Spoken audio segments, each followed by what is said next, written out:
نے تو کہیں نہیں پڑھا. آپ کے مسلمان لوگ ہی کہتے ہیں.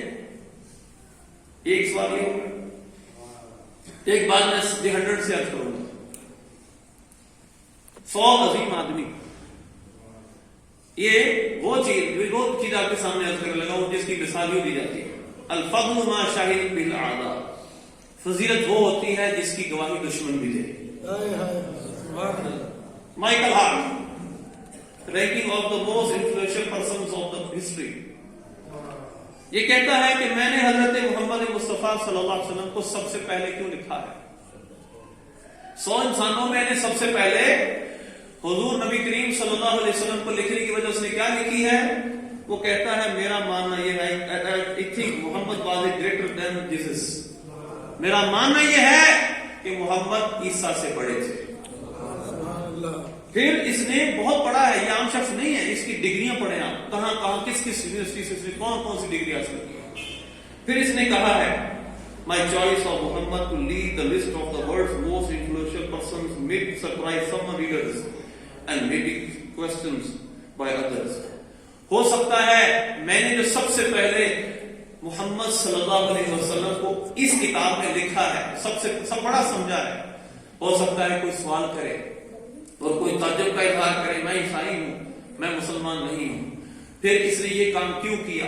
وہ جواب دیتا ہے But he was the only man in history who was supremely successful on both the religious and secular level. مگر حقیقت یہ ہے کہ یہ وہ واحد ہستی ہیں جو دینی اور دنیاوی اعتبار میں سب سے کامیاب ہے. پھر اس نے کہا لیکن میں اور بات کہتا ہوں, on the humbly origin Muhammad founded. پھر اس کے بعد ساری طریقے کرنے کے بعد کہتا ہے Today 13 centuries after his death his influence is still powerful and pervasive. میں کہتا ہوں کہ 14 صدی, آپ 14 صدی ہو گئی, 13 صدی, 14 صدیاں گزرنے کے باوجود ان کا اثر ابھی تک مسلمانوں پر مضبوط طریقے سے موجود ہے. بڑا مضبوط اثر اب بھی موجود ہے. کبھی کوئی پرسنالٹی آئی, کوئی شخصیت آئی, اس کا اثر تھوڑی دیر رہا, 1 صدی 2 صدی ختم ہو گیا, لیکن 14 صدیاں گزرنے کے باوجود آج بھی لوگ ان پر جان قربان کرنے کے لیے تیار ہیں. ایسی ہستی کوئی نہیں. پھر اس نے کہا, اس میں یہ لکھا ہے جو بھی شخص پیدا ہوا جو بڑا عظیم انسان بنا, ان کی اکثریت کسی ایسی جگہ پیدا ہوئی جہاں لوگ بڑے ترقی یافتہ تھے پہلے سے. مثلا کوئی سائنٹسٹ پیدا ہوا, وہاں سائنس کا بڑا رواج تھا. جہاں کوئی طبیب پیدا ہوا, طب کا بڑا رواج تھا. جہاں پر کوئی اخلاقی اعتبار سے بڑا انسان پیدا ہوا, وہاں پر اخلاقیت بڑے عروج پہ تھی. لکھنؤ کے لوگ اردو بڑی اچھی بولتے ہیں کیونکہ وہاں پر رواج ہے. اسی طرح وہ کہنے لگا ہر شخصیت کے بارے میں یہی ہے, لیکن محمد صلی اللہ علیہ وسلم سرکار اس وجہ سے بھی باقی لوگوں سے افضل ہے کیونکہ جس جگہ آپ پیدا ہوئے وہ نہ تہذیب و تمدن جانتے تھے, نہ وہ علم و دانش کے قریب تھے, وہ صرف زبان دانی کا ناز کے علاوہ کوئی چیز ان کے پاس تھی نہیں. ان لوگوں کو انہوں نے دنیا کی سب سے بہترین قوم بنایا. یہ ایک کافر کا ماننا ہے. پھر ایک کافر کا اور ماننا ہے. یہ کتاب ہے short history of the world, Christopher Lascelles اس کا رائٹر ہے. 1971 میں پیدا ہوا, لندن کا رہنے والا, اور اس نے اینٹرو یونیورسٹی اسکاٹ لینڈ سے پڑھا. کسی بڑے صغیر کی یونیورسٹی سے نہیں پڑھا, کسی مسلمان نے کس تاریخ بتا دی اس نے ایمان لیا, ایسا نہیں. اینٹرو حضرت عیسیٰ علیہ السلام کا ایک شاگرد تھا, اس کے نام پہ وہ اسکاٹ لینڈ کے اندر یونیورسٹی, اس کے اندر یہ پڑھا ہے. یعنی اتنے متعصب لوگوں میں پڑھا ہے, اتنی متعصب یونیورسٹی میں پڑھا ہے وہ, جو حضرت عیسیٰ علیہ السلام کے ایک شاگرد, جو ان کے مطابق حضرت عیسیٰ علیہ السلام کے شاگرد ہیں, ان کے نام پر یونیورسٹی کا نام رکھا گیا. اس کے اندر اس نے جو حقائق کھولے ہیں اس کتاب کے اندر, میں آپ کے سامنے چند رکھتا ہوں. ہمارے ہاں یہ ہم کہتے ہیں کہ مسلمانوں نے کوئی چیز ایجاد کی ہے, ہمیں کہا جاتا ہے یہ آپ کی اپنی اختراع ہے, آپ خوش فہمی کے مبتلا ہیں. کس نے یہ بات کہی ہے؟ تو یہ نہ تو مسلمانوں کا مکتبہ ہے, یہ سڈنی, لندن, دلی سے چھپنے والی کتاب ہے, یہ مسلمانوں کسی ملک میں چھپتی بھی نہیں ہے. اس نے جو جن باتوں کا اعتراف کیا ہے میں آپ کے سامنے وہ باتیں رکھتا ہوں, لیکن صرف اس کا اقتباس ہے. اس نے کہا ہے کہ مسلمانوں کا جو سنہری دور تھا 8ویں صدی کا, اس دور کے اندر مسلمانوں نے پیپر ایجاد کر لیا تھا, یعنی صفحہ ایجاد کر لیا تھا.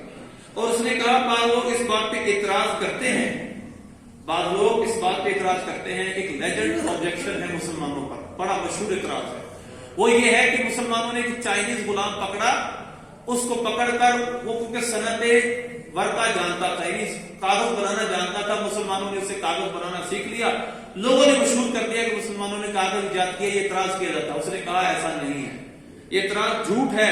اس نے کہا وجہ یہ ہے کیونکہ مسلمانوں کا علم 8ویں صدی میں عروج پر تھا، مسلمانوں نے یعنی حضور پاک صلی اللہ علیہ وسلم کے وصال ظاہری کے 100 سال کے اندر مسلمانوں نے کاغذ ایجاد کر لیا تھا، کیونکہ علم و دانش مسلمانوں میں بہت پھیل چکا تھا۔ بلکہ وہ کہتا ہے them even had a book trade while many of Europeans were still writing on animal skin and even bark، یہاں تک کہ مسلمان اس وقت بھی تجارتی منڈی رکھتے تھے کاغذ کی، جب ابھی تک یورپین لوگ کھالوں پہ لکھا کرتے تھے، ابھی تک جانوروں کی کھالوں پہ لکھا کرتے تھے، اور مسلمانوں کے اس وقت مسلمانوں کے پاس تجارتی منڈی تھی کاغذ کی۔ پھر اس کے بعد اس نے بات کہی ہے اسی کتاب کے شروع صفحہ نمبر 64 پہ، اس نے کہا تھا the era's greatest literature, art, mathematics and astronomy was not founded in Europe، روم، قسطنطنیہ، اس نے کہا مسلمانوں کے اندر وہ علوم، ریاضی کے علوم، اخلاقیات کے علوم، اسی طرح اس نے کہا جو فن لٹریچر کے لوگ جو تھے، یہ سارے کے سارے علوم مسلمانوں میں اس وقت پائے جاتے تھے، جو سارے کے سارے علوم اس وقت نہ روم میں تھے، نہ قسطنطنیہ میں تھے، نہ ہی پیرس میں تھے، بلکہ یہ علوم دمشق، بغداد اور قرطبہ میں موجود تھے۔ 8ویں صدی کی بات ہے۔ پھر اس نے ایک ہیڈنگ دی ہے دا گولڈن ایج، مسلمانوں کا سنہری دور۔ اس سے پہلے یہ تو عباسی دور کے اندر جو ایجادات ہوئی، بیت الحکمت قائم ہوا، جہاں پر ساری کی سارے کتابوں کا عربی ترجمہ کیا گیا، مختلف زبانوں سے مسلمانوں نے عربی ترجمے کیے، اور ان میں کون کون سے علوم شامل تھے؟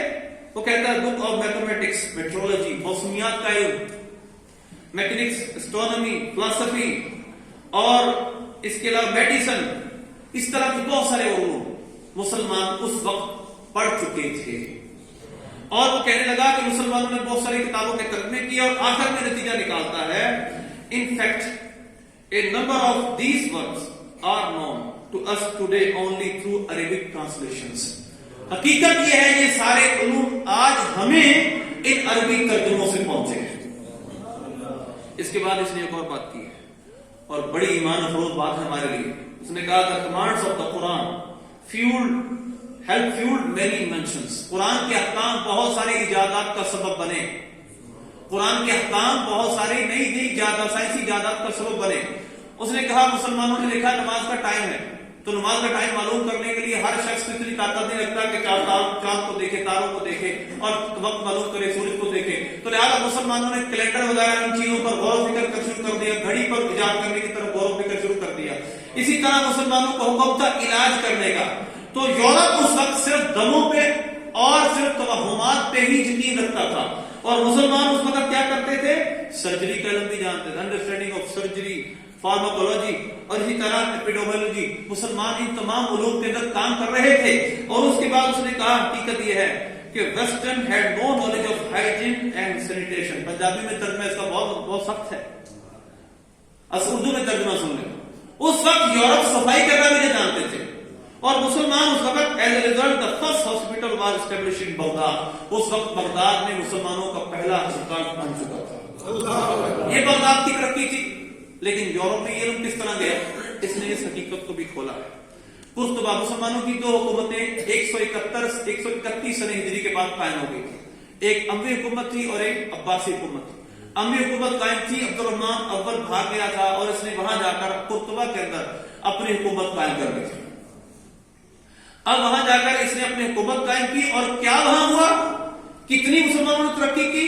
عبد الرحمن اول ثانی کافی سالوں تک، 100 صدیوں تک مسلمانوں کی حکومت قائم رہی۔ اس نے کہا at its prime the Muslim of Andalus کی مسلمانوں کی حکومت with its capital at Qurtuba became most prosperous, stable, wealthiest and most cultured state in Europe۔ مسلمانوں کی یہ حکومت سب سے امیر، سب سے تہذیب والی حکومت تھی اس وقت یورپ میں۔